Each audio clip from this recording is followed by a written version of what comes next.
টেনাও টেনাও বুঝিস? কি করছিস? আনিকে দেখাও, আমি এই দেখতে ঘরটা পাই। আজকে ভাঙতে এসে ঘরের মধ্যে কি দেখলাম দেখো। ওয়াও, কত বড় হয়ে গেছে। এরা আর 2-4 দিনের মাথাতেই উড়ে যাবে। এটা কি পাখি বলো তো? এটা কি পাখির বাসা? কত সুন্দরভাবে দুজন বসে আছে দেখো। অনেক বড় যে এটা আমাদের বড় কিছু হয়ে গেছে, পালাচ্ছে না কেন? পালাতে পারবে না, উঠতে পারবে না আর 2-4 দিন পর। হ্যাঁ, এটা আমাদের পার্কিং এর পাশেই, কত নিচু। হ্যাঁ, এখানেই। কথা খাচ্ছে। বিক্রি করছে। হ্যাঁ, এত কাছে দেখো, এত কাছে কুকু পাখিটা বাসা বেঁধেছে। আর দুটো বাচ্চা বড় হয়ে গেছে দেখো, কত বড় হয়েছে। আর আশা করি 2-4 দিনের মধ্যে উড়ে যাবে।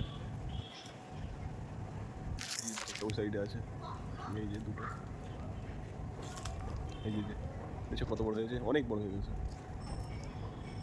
বাসা টাচ তৈরি করবো, করছে। Touch touch touch. এই এই উঠতে পারে। উড়ে গেল একটা। উঠতে পারছে না, পারছে না। এই পারছে না, কি ধরে নিল? হ্যাঁ, বেড়াল ধরে নিল। ওদিকে শালা বেড়াল ধরে নিয়েছে। ছি ছি পালিয়ে গেল নিয়ে। পালিয়ে গেল। শালা কপাল রে। উঠতে পারে না, আজকে কোনো ভয়ে উঠলো। ফট ফট। তুই ওটাই বলছি যে উঠতে পারে না, ওই এটা থেকে বড় ভয়ে উঠে। সরি বন্ধু, একটা উড়তে গিয়ে সঙ্গে সঙ্গে একটা বিড়াল নিয়ে এলো। কিছু বলার নাই, আফসোস করার ভাষা নাই।